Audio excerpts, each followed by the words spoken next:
How's it going, everybody? Welcome to We Do Tech and also to another tech news video.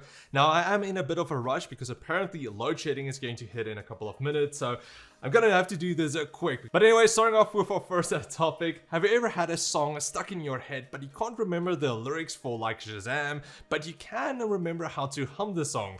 Well, Google Assistant can now identify songs for you by just humming for it. It's quite easy. All you need to do is open up your Google Assistant, ask it to name the song or name the tune, start humming or whistling the song, and then Bob's your uncle. You have the result right there. Pretty nifty. Now, I haven't tested it out myself, but I might need to try it because it does sound quite interesting.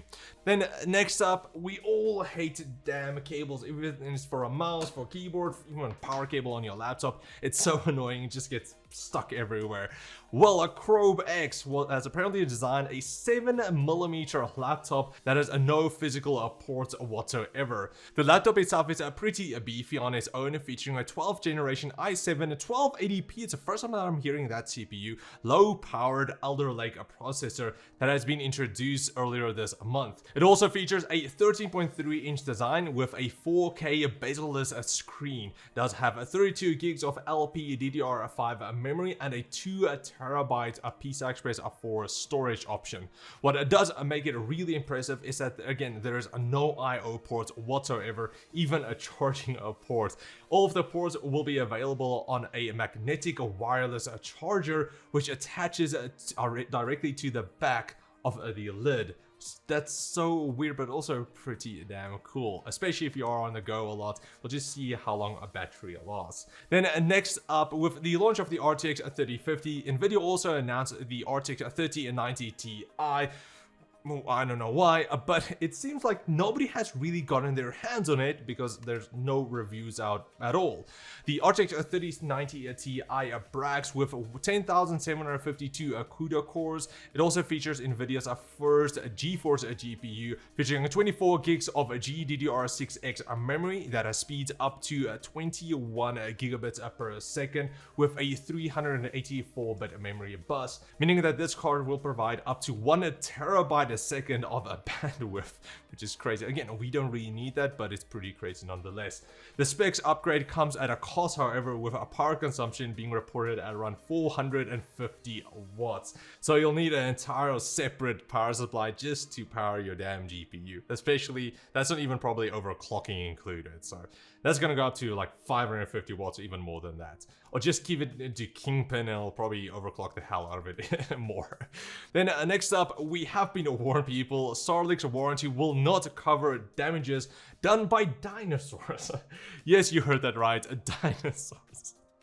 Leave it to Elon Musk. A Reddit user spotted a weird detail in the warranty leaflet provided by Starlink. The leaflet reads, "The warranty does not cover damages due to lightning, electricity surges, fires or floods, hail, windstorms, earthquake, meteors," which is a stretch as well, solar storms, which also kind of stretch as well, and all of the other ones seem okay. And then it gets into dinosaurs, or any other forces of nature.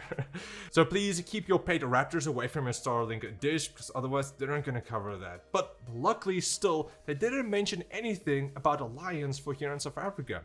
So I guess we're fine if Mufasa wants to jump on the roof and destroy your Starlink dish. It's going to be completely fine. But unfortunately, we don't get Starlink here yet, so that kind of sucks. I really want Starlink here.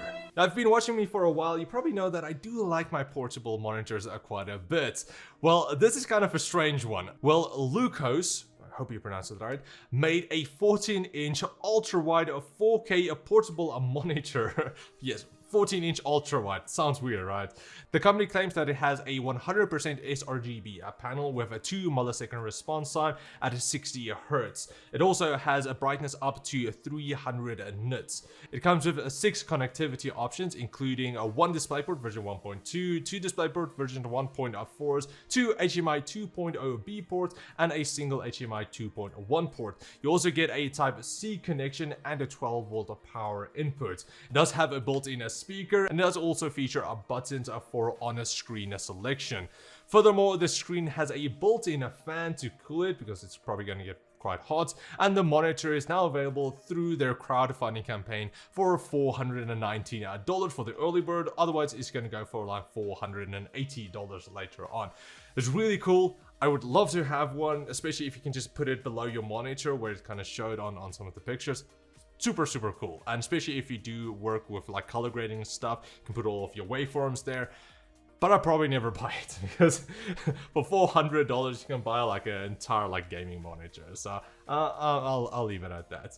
Then next up, AMD is rumored to have a refresh coming for their RX 6000 RDNA 2 GPUs. The rumors come from somebody called Grimon55, who has revealed it in a tweet that AMD is reportedly launching its new Radeon RX series in June or July of 2022. There are currently plenty of rumors going around of RDNA 2 refresh made for mid-2022, and it does look like we might be looking at a Computex 2022 reveal. Just hope that it's an in-person event. I would love to go again. These cards would also feature 18 gigabits per second of GDDR6 memory dies. Then continuing with AMD news, they also, along with Nvidia and everybody else, made a ton of money the last few months. From their earnings report, they showed a growth of 68% in revenue in the last year. They managed to rake in $4.8 billion in revenue.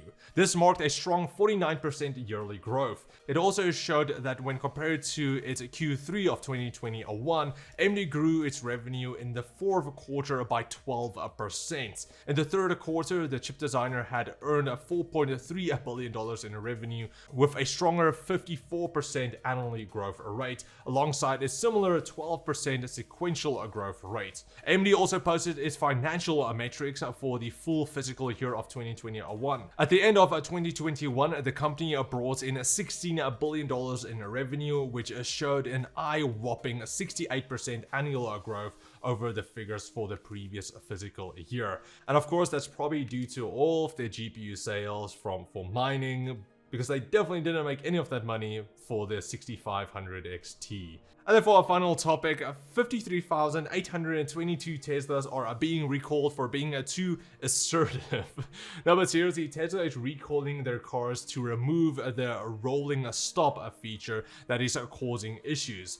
Tesla's a batch of the sexy range of electric cars that is running the version 2020.40.1.10 or newer that are in the full self-driving beta program. The software allows for some adjustments for the car and its driving style. You can choose between chill, average, and assertive. The assertive mode has been the problem child. As Tesla's vehicles approach a four-way stop intersection at less than 5.6 miles or 9 kilometers per hour, it doesn't detect any other things on the road. It will continue driving at that speed instead of slowing down to a complete stop at the stop sign. So yeah, your self-driving car can be cool, but it's also kind of scary at times, so please just still keep your eyes on the road.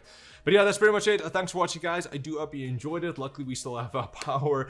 And if you guys enjoyed this video, please like, share, subscribe, and comment like always. And of course, return for tomorrow's tech news video pretty much at the same time. So I'll check all of you guys tomorrow for additional tech news. Cheers, guys.